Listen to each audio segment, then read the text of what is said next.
하셔서 좌정하사 다스리소서.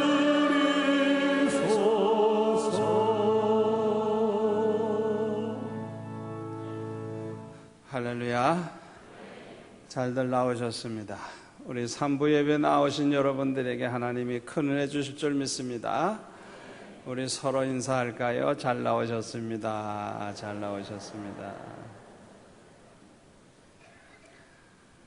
창세기 32장에 보면은 야곱이 20년 만에 고향으로 돌아올 때에 마음의 기쁨보다는 두려운 마음이 있었습니다. 20년 만에 고향에 왔다고 하면 얼마나 반갑겠어요. 그런데 야곱의 마음은 두려운 마음이 그 안에 있었던 것입니다. 왜냐하면 20년 전에 야곱이 형 에서의 장자의 명물을 팥죽 한 그릇 주고 그것을 샀고 또 그 장자의 축복까지 도둑질을 해서 분개한 이 에서가 야곱을 죽이려고 할 때에 도망을 쳤다가 지금 돌아오는 길이었기 때문에 야곱은 두려운 마음이 있었던 것입니다. 비록 20년 전에 범했던 죄악이지만은 이 죄악이라고 하는 것은요, 해결하지 않으면 20년이 아니라 30년, 40년, 50년 가도 고통은 계속 남아있는 거예요. 그렇기 때문에 죄라고 하는 것은 즉시 해결해야지 죄를 두고 살면 안 돼요. 야곱은 20년 전에 범한 죄 때문에 마음이 편치 못하고 두려웠던 것입니다. 그래서 야곱은 먼저 사자들을 보내가지고 많은 선물을 형 에서에게 갖다 주게 했어요. 그래서 그 마음을 좀 달래보고 또 마음을 떠보려고 했던 것입니다. 그리고 모든 재산을 다 앞서 보내고 온 가족을 다 보내고 마지막에 야곱 혼자서 약복강가에 남아있게 됐습니다. 약복강을 건너가지 못하고 그대로 있었던 것입니다. 왜냐하면 형 에서가 자기를 죽이러 온다고 하는 그런 소식이 들리면 빨리 도망갈라. 그래서 강을 건너가지 않고 머물러 있었던 것입니다. 이때의 야곱의 마음이 얼마나 괴로웠을까요? 아마 야곱의 마음은 불안하고 초조하고 너무 걱정이 되고 답답했을 것입니다. 여러분들이 이 야곱과 같은 이런 어려운 처지에 당하게 된다고 하면 여러분들은 어떻게 하시겠습니까? 아마 여러분 중에 믿음이 있는 사람들은 이런 때에 하나님 앞에 기도할 줄로 믿습니다. 하나님 앞에 엎드릴 줄로 믿습니다. 이게 얼마나 중요한지 몰라요. 야곱도 역시 믿음의 사람이었기 때문에 하나님 앞에 엎드려 기도했어요. 창세기 32장 24절 이하에 보니까 야곱은 밤새도록 어떤 사람과 씨름을 하고 있었다 그랬어요. 거기 25절에 보면 그 사람이 야곱을 이기지 못함을 보고 야곱의 환도뼈를 치매 야곱의 환도뼈가 그 사람과 씨름할 때 위골되었더라 그랬어요. 여기서 말하는 그 사람은 하나님을 가리켜요. 하나님과 지금 씨름을 하고 있는데 이 야곱이 좀처럼 물러서질 않아. 얼마나 강하게 덤비는지. 그래서 그냥 이 환도뼈를 한번 쳐버렸더니 그냥 부서져 가지고 이 엉덩이 뼈가 못 쓰게 된 거예요. 이제는 도망갈 수도 없게 됐습니다. 꼼짝없이 붙잡혀서 이제 죽을 수밖에 없는 그런 형편에 처하게 되었어요. 그야말로 막다른 골목에 다다른 것입니다.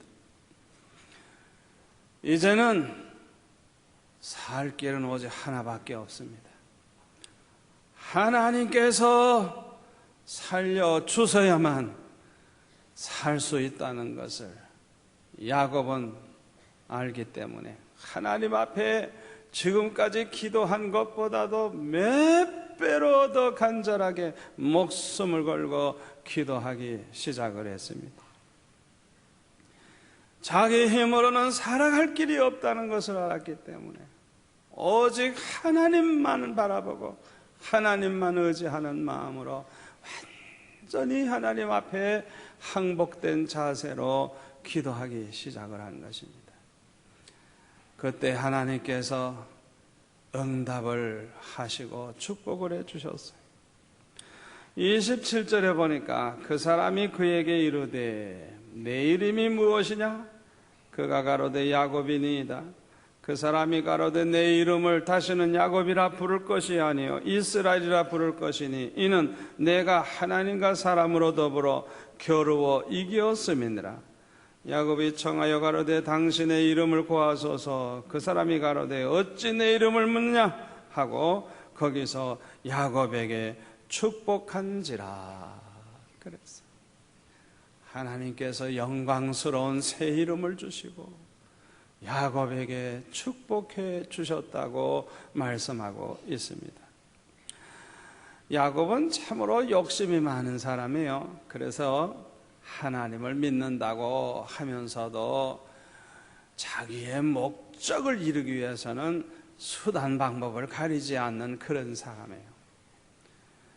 평소에는 하나님 잘 믿는 것 같다가도 자기의 목적을 이루기 위해서는 하나님 잠깐 이러고 그냥 자기 수단 방법을 안 가리는 그런 사람. 어떻게 보면 믿을 수 없는 사람이죠. 자기의 수단과 방법으로 자기 목적을 이루려고 하는 이런 태도는요, 아무 쓸데없는 무모한 짓입니다. 왜 그런 줄 알아요? 절대 주권은 하나님의 손에 있기 때문인 것입니다. 아멘? 여러분, 이 세상에서 자기 목적을 이루기 위해서 수단 방법을 안 가리면 다 된다고 하면 성공 못할 사람이 어디 있어요? 돈 벌기 위해서 수단 방법을 안 가리면 다 성공한다면 세상에 부자 안 될 사람 어디 있어요? 아무리 내가 수단 방법을 가리지 아니하고 그렇게 별별 짓을 다 한다고 할지라도 절대 주권을 가진 하나님이 축복하지 않으면 축복 못 받아요. 아멘. 하나님께서요 성공케 하지 아니하면 성공할 수가 없는 거예요. 우리는 절대 주권을 가진 하나님 앞에 겸손해야 될 줄로 믿습니다. 우리 하나님은 전지전능하신 하나님이에요. 그러므로 누구도 하나님과 씨름을 해서 이길 자는 없습니다. 그런데 야곱은 하나님과 씨름을 해서 그냥 이겨보겠다고 얼마나 결사적으로 매달렸는지 몰라요. 하나님을 누가 이기겠습니까? 하나님을 이길 자가 없어요. 환도뼈 얻어 터져가지고 부러지기 전에 빨리 깨닫고 항복하는 게 축복이에요. 아멘. 하나님 앞에서는요, 하나님 앞에서는 빨리 항복할수록 축복이에요.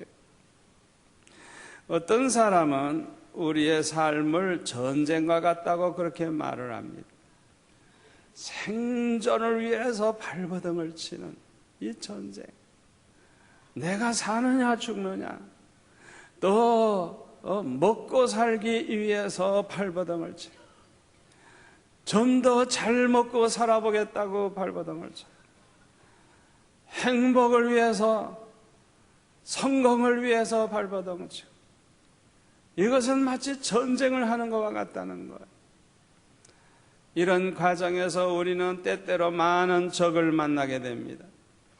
그러나 이 세상의 어떠한 적보다도 더 무서운 제일 큰 적은 우리 자신 속에 있다는 것을 기억하시기를 바랍니다.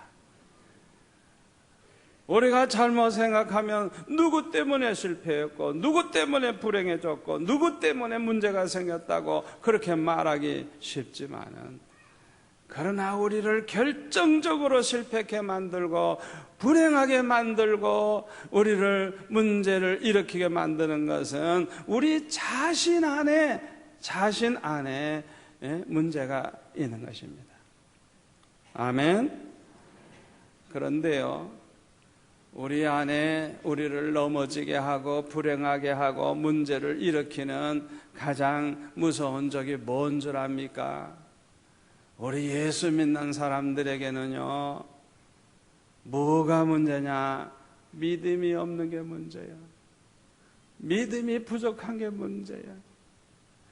여러분 곰곰이 생각해 보세요. 모든 실패의 원인이 어디에 있느냐? 믿음이 없어서. 모든 불행의 원인이 어디에 있느냐? 믿음이 없어서. 왜 그렇게 문제가 많으냐? 알고 보니까 믿음이 너무 없어서. 믿음이 부족하기 때문에 모든 문제가 생기는 거예요. 믿음이 부족하다고 하는 것은 첫째로 하나님을 아는 지식이 부족하다는 것입니다. 하나님을 잘 몰라요. 하나님이 어떤 하나님인지 잘 몰라요. 그래서 하나님의 전지전능하심에 대한 확신이 없어요. 우리 하나님에게 절대 주권이 있다고 하는 확신이 없어요. 우리 하나님의 그 신실하심에 대한 확신, 하나님의 그 사랑에 대한 확신, 하나님의 축복에 대한 확신이 없어요. 그러다가 보니까 하나님을 신뢰하지를 못하게 되는 것입니다. 그리고 믿음이 부족하다고 하는 것은 두 번째로 하나님을 신뢰하는 마음이 부족하다는 것입니다. 하나님을 신뢰하는 마음이 없으니까요, 마음이 항상 불안해요. 두려운 마음을 가지고 살게 됩니다. 얼마나 불안한지. 믿음이 없는 현대인의 마음들은 항상 불안합니다. 두렵습니다. 앞을 예측할 수가 없고 아무것도 의지할 수가 없기 때문에 항상 불안한 것입니다. 또 믿음이 부족하다는 것은 세 번째로 하나님을 사랑하는 마음이 부족하다는 것입니다. 믿음과 하나님 사랑하는 마음은 정비례합니다. 그 사람이 믿음이 있다는 걸 뭘 보고 알아요? 하나님 사랑하는 마음이 있는 거 보고 알아요. 그 사람 믿음 좋다는 거 뭐 보고 알아요? 하나님 사랑하는 마음이 대단해. 그거 보면 야, 믿음이 좋구나. 그 사람이 믿음이 강하다는 것을 뭘 보고 알아요? 하나님을 위해서라고 하면 목숨을 걸어 그냥. 이야, 하나님을 얼마나 사랑하는지. 그거 보면 그 사람의 믿음은 강하다는 걸 우리가 알 수가 있죠. 그런데 하나님의 사랑에 대한 확신이 없는 그런 사람들은 하나님께 대한 사랑하는 마음도 부족해요. 그렇기 때문에 신앙생활을 제대로 하지를 못하는 것입니다. 오늘날 저와 여러분이 살고 있는 이 세상은 믿음이 없는 세상이에요. 하나님을 몰라요. 하나님을 신뢰하지도 않아요. 하나님을 사랑하는 마음도 없어요. 그래서 아예 하나님을 인정하지도 않아요. 하나님이 없다고들 말을 합니다. 이런 세상에서 우리가 날마다 살다가 보니까 얼마나 영향을 많이 받고 있는지 몰라요. 하나님을 모르는 이 세상 사람들은 첫째로 항상 두려운 마음에 사로잡혀 있습니다. 왜냐하면 미래가 불확실하기 때문에 그렇습니다. 믿을 것이 없기 때문에 그래요. 하나님 모르는 세상 사람들은요, 믿을 게 없어요. 하나님을 안 믿으니까 뭘 믿겠어요? 믿을 게 없어요. 항상 불안하고 두려운 것입니다. 그뿐만 아니라 하나님을 모르는 세상 사람들은 사랑하는 마음이 없기 때문에 항상 마음이 두렵습니다. 여러분, 이 사랑이라고 하는 것이 두려움을 없앤다는 것을 아셔야 돼요. 요한일서 4장 18절에 보면 사랑 안에 두려움이 없고 온전한 사랑이 두려움을 내어 쫓나니, 사랑 안에는 두려움이 없답니다. 그리고 온전한 사랑이 두려움을 내어 쫓는데요. 하나님의 사랑을 모르고 하나님 사랑하는 마음도 없는 그 사람들에게는 두려운 마음밖에 없는 것입니다. 저는 손주가 셋인데요. 이 손주들이 얼마나 귀엽습니까? 오래간만에 한번 만나면요, 어린아이들은 저를 사랑하는 이 할아버지가 어디 이리 오렴 이러면요, 마치 유괴범이 덤비는 줄 알고 그냥 여러고 그냥 울라 그러고 두려워하고 그래요. 얼마나 기분 나쁘지. 내가 지 할아버지인데. 그런데 하루 지나고 이틀 지나고 사흘 지나고 같이 놀기도 하고 먹기도 하고 지나다가 보면은 이제는 한 가족인 줄 알고 자기를 사랑하는 할아버지라는 게 이제 확인이 되니까 그 다음에는 이리 와라 하면 와서 이렇게 안겨요. 뽀뽀 그럼 와서 뽀뽀 이렇게 하죠. 그러니까 사랑하는 마음이 서로 이게 생기니까 두려움이 없어지는 거예요. 사랑하는 마음, 온전한 사랑은 두려움을 다 내어 쫓는다는 거예요. 그런데 하나님의 사랑도 모르죠. 믿질 않죠. 자기도 하나님 사랑하질 않죠. 그러니까 불안한 거예요. 항상 두려운 거예요. 사랑의 하나님이라고 느껴지지 않으니까 하나님 앞에 언제 내가 벼락 맞을지 모른다 생각하니까 항상 두려운 거예요. 하나님을 모르는 사람들은요, 가정생활도 불안하고 직장생활도 불안하고 사회생활도 불안하고 모든 게 다 불안해요. 그래서 얼마나 불행하게 사는지 모릅니다. 두 번째로, 하나님을 모르는 세상 사람들은 그 마음이 교만합니다. 교만해요. 하나님 존재를 모르니까 인간밖에 보이는 게 없거든요. 그러니까 그냥 내 힘으로 살고 내 힘으로 모든 걸 하는 줄 알아요. 그러나 따지고 보면 여러분, 내 힘으로 할 수 있는 것보다 할 수 없는 게 얼마나 더 많아요. 여러분, 내 힘으로 살 수 있다고 하면 이 세상에 죽을 사람이 어디 있겠어요? 우리 인간은 신이 아닙니다. 인간은 그저 피조물이고 인간일 뿐입니다. 하나님은 한 분밖에 없어요. 저와 여러분은 오직 하나님의 은혜로 사는 줄 믿습니다. 하나님의 은혜로 사는 거예요. 모든 게 잘 됐다고 하면 그것도 하나님의 은혜인 줄로 믿습니다. 하나님 앞에 절대로 우리는 교만한 마음을 가지면 안 돼요. 하나님을 모르는 세상 사람들은요, 세 번째로 죄의 노예가 되어 있어요. 죄가 왕노릇을 하고 있습니다. 그래서 그 지체를 불의의 병기로 죄에게 드려요. 이 지체를 하나님께 의의 병기로 드려야 되는데 얼마나 안타까운 일입니까? 예수님을 믿는다고 하는 사람들 중에도 믿음이 부족한 사람들은 이 세상 사람들과 별 차이가 없어요. 그래서 예수 믿는다고 하면서도 밤낮 불안해하고 두려워하고 밤낮 걱정하면서 살아요. 그뿐만 아니라 교만한 마음이 있어서 마치 자기 힘으로 사는 줄 알아요. 그리고 버리지 못한 죄가 얼마나 많은지 밤낮 그 죄악의 습관이 그냥 남아있어요. 우리의 모든 문제의 원인은 이 믿음이 부족한 데 있는 거예요. 믿음이 없기 때문에 모든 불행이 다 찾아오는 것입니다. 그러므로 모든 문제의 해결의 길은 오직 믿음 충만인 줄 믿습니다. 이 믿음 충만은 곧 성령 충만이에요. 성령 충만할 때 믿음 충만해지는 거예요. 믿음이 충만한 사람은요, 첫째로 하나님을 아는 지식이 충만해집니다. 하나님을 알아요. 우리 하나님이 얼마나 좋으신 분인지, 우리 하나님의 그 무소불능하신 그 능력, 하나님의 무소부지한 그 지혜와 지식, 하나님의 그 절대 주권이 얼마나 크고 강한지를 알아요. 하나님의 그 신실하심, 하나님의 그 크신 사랑을 알기 때문에 그 하나님을 사랑하고 그 하나님을 신뢰하게 되는 것입니다.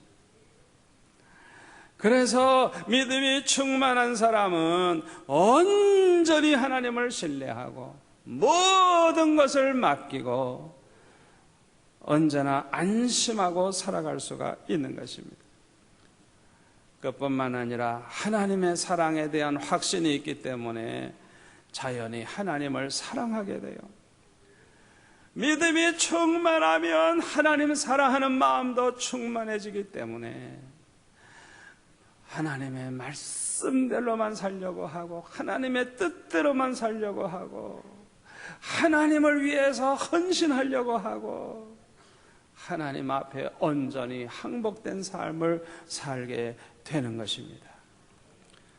저와 여러분이 이렇게 온전히 하나님께 항복한 삶을 살게 된다고 하면 누리게 되는 축복이 있어요. 첫째로는 평화를 경험하게 됩니다. 우리가 이렇게 믿음이 충만한 가운데 하나님께 항복하고 사는 그 사람, 이 세상에서 얻을 수 없는 평강이 넘치게 된다는 걸 믿으시기를 바랍니다. 욥기 22장 21절에 보니까요, 너는 하나님과 화목하고 평안하라. 그리하면 복이 내게 임하리라. 요한복음 14장 27절 예수님이 말씀하시기를 평안을 너에게 끼치노니 곧 나의 평안을 너에게 주노라. 내가 너에게 주는 것은 세상이 주는 것 같지 아니하리라. 너희는 마음에 근심도 말고 두려워하지도 말라. 그랬어요. 우리 주님께서 주시는 그 평안이 우리 안에 꽉 차게 되면 이 세상에 아무것도 근심이 안 돼. 두려울 게 하나도 없어. 여러분 모두가 다 이 평안으로 가득하기를 축원합니다. 스데반 집사는 아주 온전히 헌신된 사람이에요. 온전히 하나님께 항복한 사람이에요. 그가 복음을 증거하다가 돌에 맞아 죽을 때 이 스데반은 평안한 가운데 천사와 같은 그 모습으로 그 돌을 던지는 그 원수들을 위해 중보기도 하고 천사와 같은 모습으로 순교를 했어. 이러한 평강이 저와 여러분에게도 있기를 축원합니다. 두 번째로 우리가 이렇게 온전히 하나님께 항복한 삶을 살게 되면 자유를 경험하게 돼요. 자유를. 로마서 6장 16절에 보면 너의 자신을 종으로 들여 누구에게 순종하든지 그 순종함을 받는 자의 종이 되는 줄을 너희가 알지 못하느냐. 혹은 죄의 종으로 사망에 이르고 혹은 순종의 종으로 의에 이르느니라.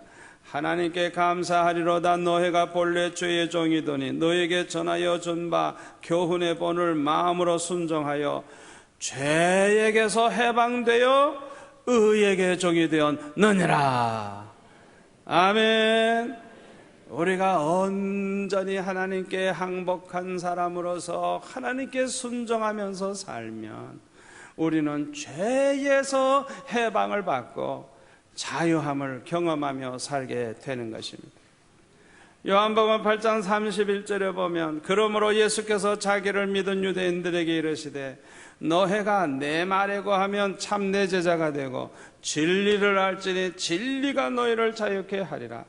34절 예수께서 대답하시되 진실로 진실로 너희에게 이르노니 죄를 범하는 자마다 죄의 종이요 종은 영원히 집에 거하지 못하되 아들은 영원히 거하나니 그러므로 아들이 너희를 자유케 하면 너희가 참으로 자유하리라. 아멘. 우리가 온전히 주님 앞에 헌신하여 온전히 하나님 앞에 항복한 삶을 살면 주님이 주시는 이 자유를 누리게 될 줄로 믿습니다. 세 번째로는 우리의 삶 가운데 하나님의 능력을 경험하게 됩니다. 우리 하나님께서는요, 하나님께 온전히 항복한 사람을 들어 쓰세요. 그런 사람을 아주 귀하게 쓰십니다. 우리 하나님께서 들어 쓰시는 사람에게는 하나님이 함께 하셔서 하나님의 능력이 막 나타나게 하세요. 그렇기 때문에 하나님의 능력을 경험하면서 살게 되는 것입니다. 하나님께서 마리아를 택해서 예수님의 어머니가 되게 하신 이유가 있습니다. 그것은 마리아가 특별한 재능이 있다든지 특별히 아름다워서가 아니에요. 이유는 하나밖에 없어요. 이 마리아는 하나님 앞에 항복한 사람, 하나님 앞에 온전히 헌신된 사람이었어요. 천사가 찾아와서 이제 네가 잉태하여 아들을 낳을 것이라고, 이름을 예수라고 하라고 그러면서 말씀하실 때, 아니 처녀가 임신해가지고 아들을 낳는다고 하니 이게 얼마나 기가 찬 노릇입니까? 그럼에도 불구하고 누가복음 1장 38절에 보면 이렇게 대답합니다. 주의 계집종이오니 말씀대로 내게 이루어지이다.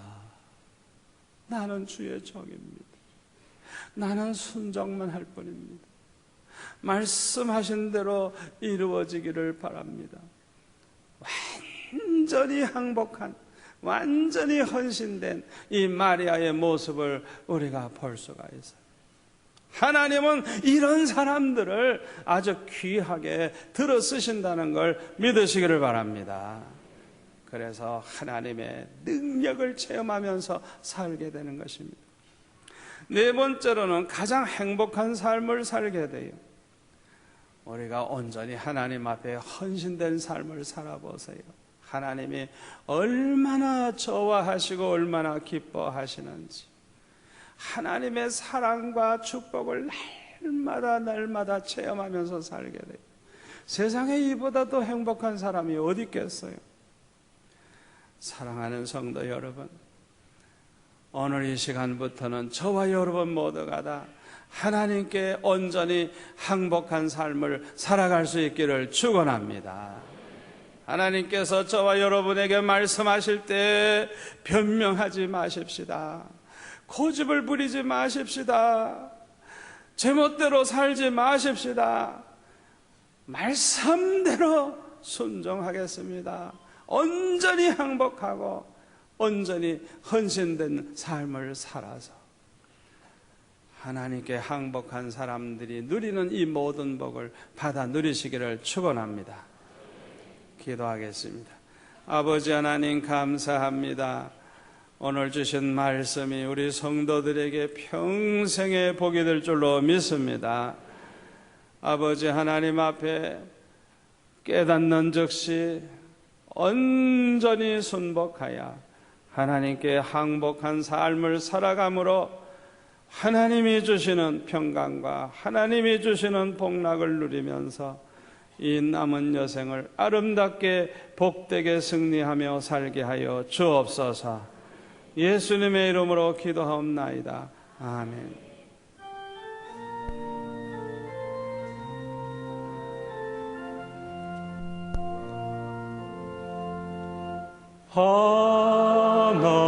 하나님께로 더 가까이 갑니다. 찬양합니다.